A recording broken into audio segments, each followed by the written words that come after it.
लो मेरे प्यारे भाइयों बहनों, तो कैसे हैं आप लोग और कैसी चल रही है आपकी बोर्ड 2026 की तैयारी। मैं आशा और उम्मीद करता हूं कि मेरे सभी प्यारे भाई बहन स्वस्थ होंगे, मस्त होंगे और अपनी 2026 बोर्ड परीक्षा में व्यस्त होंगे। तो आपकी 2026 बोर्ड परीक्षा का लास्ट पेपर है जो होने वाला है फिजिक्स का पेपर, और 27 तारीख को मैं फिजिक्स का एक वायरल मॉडल पेपर आपको कराने वाला हूं। लास्ट पेपर है, जान झोंक देना, और जो मॉडल पेपर मैं करा रहा हूं वहां से क्वेश्चन आपके बोर्ड में जरूर आएंगे और आप बढ़िया तरीके से पेपर को फोड़ के आना। अरे भाई बहन, क्या मैं शुरू कर दूं हमारा इस वायरल मॉडल पेपर जो फिजिक्स का होने वाला है। लास्ट पेपर है, मैं उम्मीद करता हूं कि आपके 4 पेपर्स जो होंगे वो बढ़िया तरीके से चले गए होंगे और अंतिम पेपर में बढ़िया तरीके से आपको फोड़ के आना है। 70 नंबर का पेपर होगा और 50 नंबर तो कम से कम आपको करके ही आना है, और 30 नंबर स्कूल से आपके 80 नंबर फिजिक्स में पक्के। तरीका क्या है करने का, तरीका आप लोग जान लेंगे इस प्रश्न पत्र के द्वारा। भौतिक विज्ञान का पेपर होगा, 70 नंबर का पूर्णांक आपका होगा, 30 नंबर आपको प्रैक्टिकल मिलेगा। ये पेपर में आपको केवल प्रश्न पत्र में ये देखने को मिलेगा। सुंदर से आप लोगों को सबसे पहले इंस्ट्रक्शंस आपको पढ़ लेने हैं कि कैसे कैसे क्वेश्चन आपके पेपर में आएंगे। ध्यान से सुनो, इस चीज को समझो, और कोई ये चीज नहीं बताएगा कि आपके पेपर में ऐसे क्वेश्चन आएंगे। सबसे पहले आपके पेपर में आएगा एमसीक्यू, एक नंबर के एमसीक्यू आएंगे। उसके बाद आपके पास एक नंबर वाले अति लघु उत्तरीय प्रश्न आएंगे।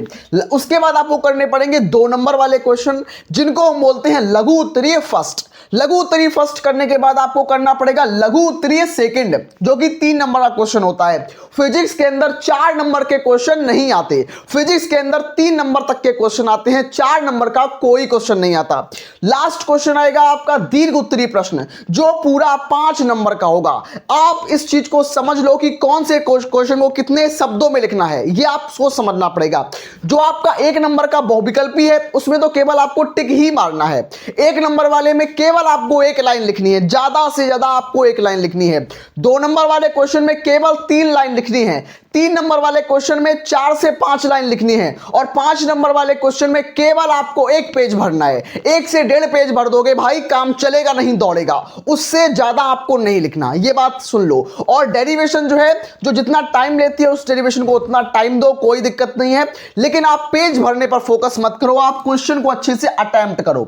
जैसे पहला नंबर क्वेश्चन हमारा एमसीक्यू स्टार्ट होगा, और एमसीक्यू आपको धुआंधार तरीके से करके आने हैं, जानदार, शानदार और धमाकेदार तरीके से एमसीक्यू को करके आना है।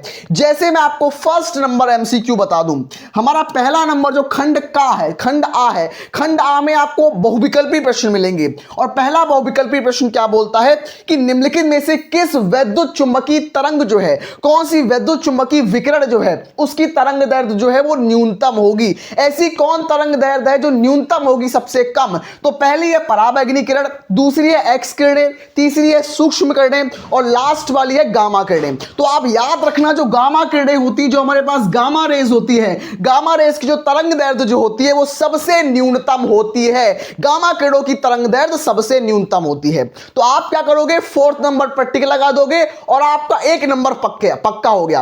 अब एग्जामिनर समझेगा भाई कि बच्चा तो पढ़ने वाला है और यहां से गुड इंप्रेशन पड़ेगा आपका, तो ये आपको करके आना है। अगला क्वेश्चन क्या है, अगला क्वेश्चन क्या है कि एक गतिमान कण का संवेग जो है वो p होता है, संवेग p है, और इसकी तरंग दैर्ध्य आपको बतानी है। तो कोई कण है, कण का अगर संवेग p है, उसकी तरंग दैर्ध्य जो होगी, तरंग दैर्ध्य क्या होती है कि लैम्डा बराबर क्या हो जाता है, h बाई p होता है। तो आप देख लो, तरंग दैर्ध्य लैम्डा बराबर क्या होगा, h बाई p। आपका पहला नंबर उत्तर ही सही हो गया। h अपॉन p का मतलब क्या है, तरंग दैर्ध्य हो गया, सिंपल वे में। अगला क्वेश्चन क्या है हमारा, नेक्स्ट क्वेश्चन हमसे क्या बोलता है, नेक्स्ट क्वेश्चन देख लेते हैं कि किरचॉफ का प्रथम नियम क्या बोलते हैं, किरचॉफ का फर्स्ट लॉ। किरचॉफ ने 2 नियम दिए, और किरचॉफ का नियम कल आपके पेपर में आएगा, ये मान लो, ये लिख के ले लो, कल आपके पेपर में किरचॉफ का नियम आएगा, आपके पेपर में फैराडे का नियम आएगा, लेंज का नियम आएगा, आपके पेपर में बायो-सेवर्ट का नियम आएगा। सब कुछ मैंने कराया है, एक एक चीज को कराइए। तो आज ही जाकर हमारी प्लेलिस्ट को देखो, YouTube पर सर्च करो, आपको मिल जाएंगी सारी चीजें, आपका फायदा ही होगा इस चीज से। क्या है कि किरचॉफ का प्रथम नियम किसके संरक्षण पर आधारित है, तो किरचॉफ का पहला नियम है धारा का नियम, और धारा का नियम जो होता है वो आवेश के संरक्षण पर आधारित है। किसके, चार्ज के कंजर्वेशन पर बेस्ड है, आवेश के संरक्षण पर आधारित है। किरचॉफ का दूसरा नियम जो है वो ऊर्जा के संरक्षण पर आधारित है, पहला आवेश के संरक्षण पर और दूसरा एनर्जी कंजर्वेशन, ऊर्जा के संरक्षण पर आधारित है।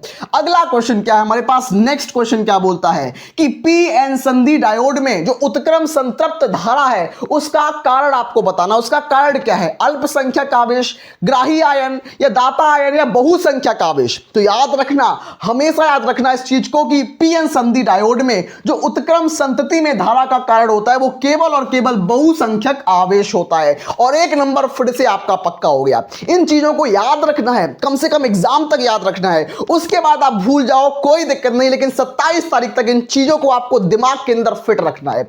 अगला क्वेश्चन क्या है, डा नंबर क्वेश्चन क्या बोलता है कि पीएन, पी टाइप अर्धचालक और एन टाइप अर्धचालक, आपके पास सेमीकंडक्टर जो हैं, जो आपके पास अर्धचालक हैं वो दो प्रकार के होते हैं। एक पी प्रकार का अर्धचालक और दूसरा होता है एन प्रकार का अर्धचालक। अब दोनों के अंदर आपको आवेश वाहकों के बारे में बताना है। बहुसंख्यक आवेश वाहक क्या होता है, तो याद रखो पी प्रकार में क्या होगा, पी प्रकार में कोटर होता है और एन प्रकार में क्या होगा, इलेक्ट्रॉन। तो सिंपल क्या है, आपका ऑप्शन नंबर 3 सही हो जाएगा कि पी प्रकार के आवेश, इसमें बहुसंख्यक आवेश वाहक कोटर और एन प्रकार के बहुसंख्यक आवेश जो होते हैं वो इलेक्ट्रॉन होते हैं। तो आंसर हमारा 3 हो जाएगा, कोटर और इलेक्ट्रॉन। याद रखना, मैं उम्मीद करता हूं कि आपको हमारे 5 एमसीक्यू, जो मैंने आपको 5 मल्टीपल चॉइस क्वेश्चन कराए हैं, बिल्कुल आपके दिमाग में फिट हो गए होंगे।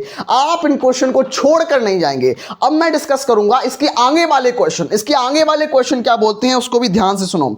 अगला 4 नंबर क्वेश्चन जो होगा ये हमारे सिलेबस में नहीं है, ये आउट ऑफ सिलेबस क्वेश्चन में आ गया। ये खुद माध्यमिक शिक्षा परिषद उत्तर प्रदेश ने, जो हमारा यूपीएमएसपी है कक्षा 12वीं का, उत्तर प्रदेश माध्यमिक शिक्षा परिषद ने इसको रिलीज किया था, वही पेपर मैं करा रहा हूं। लेकिन ये क्वेश्चन आपके सिलेबस में नहीं है, मीटर सेतु वाला आपको नहीं करना। अब बात करते हैं खंड बा की तरफ। खंड आ हमने कर लिया है, खंड आ में बहुविकल्पी हमने सारे कर लिए हैं। अब खंड बा के अंदर एक एक नंबर के क्वेश्चन होंगे, इनको केवल और केवल एक एक लाइन के अंदर आपको करना पड़ेगा। ज्यादा आपको दिमाग नहीं लगाना, केवल एक एक लाइन के अंदर इन सारे क्वेश्चन को करना होगा। पहला नंबर क्वेश्चन, हमारा फर्स्ट नंबर क्वेश्चन क्या बोलता है कि बामर श्रेणी की न्यूनतम तरंग दैर्ध्य क्या होगी। अच्छा क्वेश्चन है, आपके कल 27 फरवरी के, आपके परसों 27 फरवरी के पेपर में आ सकता है। और 27 फरवरी के लिए जो क्वेश्चन इंपॉर्टेंट है सारे क्वेश्चन यहां लिख के लाया हूं। एक एक क्वेश्चन को मैं समझाऊंगा, सिखाऊंगा। तो एक एक क्वेश्चन का सॉल्यूशन आपको देखना है, तभी आपको मजा आएगा। पहला नंबर क्वेश्चन क्या बोलता है, का नंबर क्वेश्चन, कि बामर श्रेणी लाइमन के बाद आती है। बामर तो लाइमन, बामर, पाश्चन ब्रैकेट फुंड श्रेणियां होती हैं। तो बामर श्रेणी की न्यूनतम तरंग दैर्ध्य, सबसे छोटी तरंग दैर्ध्य क्या होगी, तो उसको याद रखना कि R इक्वल्स टू क्या होता है, 1.097 इंटू 10 की घात 7 मीटर इनवर्स हो जाएगी। तो याद रखना इस चीज को कि R equals to 1.097 into 10 to the power 7 minus metre inverse हो जाएगी। तो ये हमारे पास न्यूनतम तरंग दैर्ध्य होगी बामर श्रेणी के लिए। याद रखना, भूलना नहीं है इसको।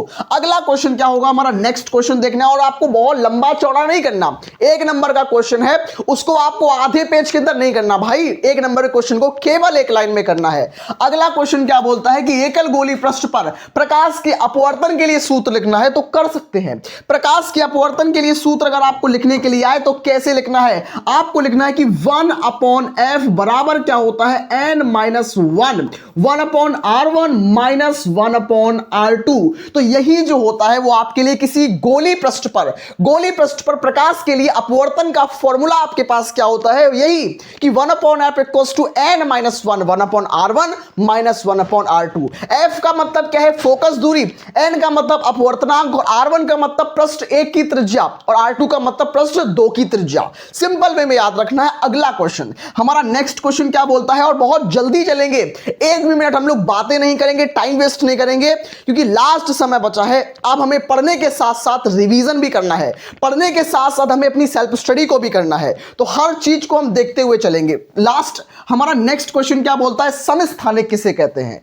क्वेश्चन एक भी ऐसा नहीं है जो आपने पढ़ा हुआ ना हो। समस्थानिक क्या कहलाते हैं कि वे पदार्थ जिनके परमाणु क्रमांक समान होते हैं लेकिन परमाणु भार जो होते हैं वो अलग अलग होते हैं, समस्थानिक कहलाते हैं। समस्थानिक में क्या होगा कि इनके परमाणु परमाणु क्रमांक जो होंगे, जो क्रमांक होंगे, परमाणु क्रमांक जो होंगे वो समान होते हैं, परमाणु क्रमांक जो है वो समान होते हैं, लेकिन परमाणु भार जो होता है वो समान नहीं होता, वो भिन्न भिन्न होता है। उस पदार्थ को क्या बोलेंगे, उन तत्वों को हम बोलेंगे समस्थानिक। इनके एग्जाम्पल क्या होंगे, जैसे 1H1 हो गया हमारे पास 1H1 का मतलब क्या है, हमारे पास हाइड्रोजन के 3 समस्थानिक है, प्रोटियम इसको हम बोलते हैं। हमारे पास 1H2 हो गया, हमारे पास 1H3 हो गया। तो प्रोटियम, ड्यूटेरियम, ट्राइटियम मतलब इनका परमाणु क्रमांक एक है, मतलब ये हाइड्रोजन है। हाइड्रोजन का यहां पर परमाणु भार 1, यहां पर 2, यहां पर 3। तो प्रोटियम, ड्यूटेरियम, ट्राइटियम, तो ये हमारे पास क्या हो गए, समस्थानिक हो गए। तत्व एक ही है, तत्व हाइड्रोजन है, लेकिन उससे परमाणु भार अलग अलग है, तो ये क्या कहलाएगा, समस्थानिक। मैं उम्मीद करता हूं कि आपको ये समझ में आ रहे होंगे जो मैं बता रहा हूं। अगला क्या है हमारा नेक्स्ट, हमसे क्या बोलता है हमारा नेक्स्ट कि रेडियो एक्टिव किरणों को विभेदन क्षमता के बढ़ते हुए क्रम में व्यवस्थित कीजिए। तो रेडियो एक्टिव किरणें क्या होती हैं वो हमें पता होना चाहिए, उनके बढ़ते हुए क्रम में कैसे व्यवस्थित करना है। पहला हमारे पास होगी अल्फा, अल्फा से ज्यादा होगी हमारे पास बीटा की, और बीटा ज्यादा होती गामा की। तो विभेदन क्षमता का मतलब पेनिसिलेटिंग कैपेसिटी, किसी के अंदर घुसने की, भेदन करने की क्षमता विभेदन क्षमता कहलाती है, पेनिसिलेशन प्रॉपर्टी। इसमें क्या होगा, अल्फा से ज्यादा बीटा की होती है और बीटा से ज्यादा गामा की होती है। इसको आपको याद रखना है, भूलना बिल्कुल नहीं है, स्पेशली 27 तक तो नहीं भूलना, उसके बाद आप भूल सकते हो। अगला क्वेश्चन क्या बोलता है, किसी संधारित्र की धारिता को कैसे बढ़ा सकते हैं। तो सिंपल वे में संधारित्र की धारिता को कैसे बढ़ा सकते हैं, फॉर्मूला क्या होगा हमारे पास होगा C बराबर epsilon not A upon D होता है। मतलब हम अगर धारिता बढ़ाना चाहें तो हम क्षेत्रफल को बढ़ा दें, अगर हम कुंडली का क्षेत्रफल बढ़ा दें या चालक का क्षेत्रफल बढ़ा दें तो हमारे पास धारिता बढ़ जाएगी। या फिर हमारे पास धारिता जो होती है वो दूरी के व्युत्क्रमानुपाती होती है, दूरी को अगर हम कम कर दें तो हमारे पास धारिता बढ़ जाती है। सिंपल वे में अगर हम परावैद्युत पदार्थ रख देते हैं तब भी धारिता बढ़ जाती है। तो मेरे प्यारे भाई बहन यही सब चीजें आपको करनी है। अगला क्वेश्चन क्या है आपके लिए, मैं आपको नेक्स्ट क्वेश्चन बता दूं। नेक्स्ट क्वेश्चन क्या है, ये वाला क्वेश्चन आप देख सकते हैं, ये वाला क्वेश्चन ये आपके सिलेबस में नहीं है। जो आपके पास लॉजिक गेट है, लॉजिक गेट आपके सिलेबस से बाहर है, तो ये आपको बिल्कुल नहीं करना। अगला क्वेश्चन क्या है हमारा, सा नंबर क्वेश्चन को देख लेते हैं, और इन सारे क्वेश्चंस का भी हम लोग बहुत मजे से पोस्टमार्टम कर लेते हैं। प्यारे भाई बहन हम लोग देख लेते हैं हमारे खंड नंबर सा की तरफ, जो कि 2-2 नंबर वाले क्वेश्चन, इसके अंदर सारे क्वेश्चन इंक्लूड हैं।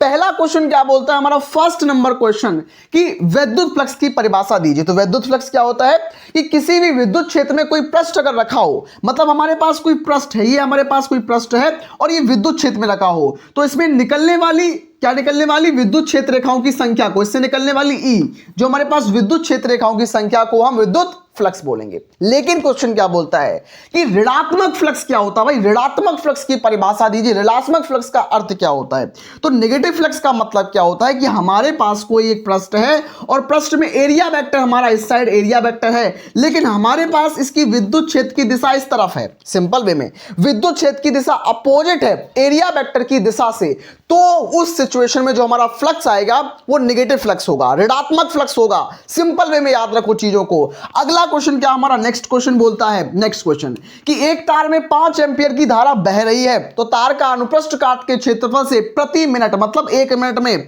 कितने इलेक्ट्रॉन गुजरेंगे, कि गुजरने वाले इलेक्ट्रॉनों की संख्या ज्ञात करनी है। फॉर्मूला क्या लगेगा, Q बराबर N ही फॉर्मूला है, तो N बराबर क्या हो जाएगा, Q बाई E हो जाएगा। तो क्या करेंगे, Q बराबर क्या कर देंगे हम, N बराबर करेंगे भाई, N बराबर क्या होगा, Q बाई E।